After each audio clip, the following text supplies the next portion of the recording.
আছেন, বিভিন্ন স্তরের জনপ্রতিনিধিরা রয়েছেন এবং সদস্যা আমাদের ভগবানগোলা অঞ্চলের বিভিন্ন স্তরের নেতৃত্ব, আমাদের বিধায়ক সাহেব আমাদের মধ্যে কিছুক্ষণ আগে ছিলেন। আমরা আপনাদের দৃষ্টি আকর্ষণ করার জন্য আজকে এই পথসভার আয়োজন করেছি।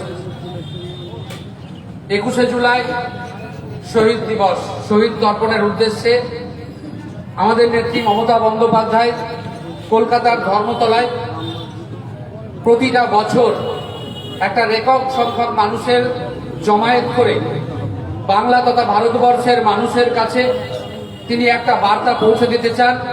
তৃণমূল কংগ্রেসের যাত্রাপথ, তৃণমূল কংগ্রেসের লড়াই সংগ্রামে সাথী হয়ে যে সমস্ত মানুষ কংগ্রেস, যুব কংগ্রেস করাকালীন তাদের প্রাণ বিসর্জন দিয়েছিলেন, যাদের রক্তের বিনিময়ে মমতা বন্দ্যোপাধ্যায়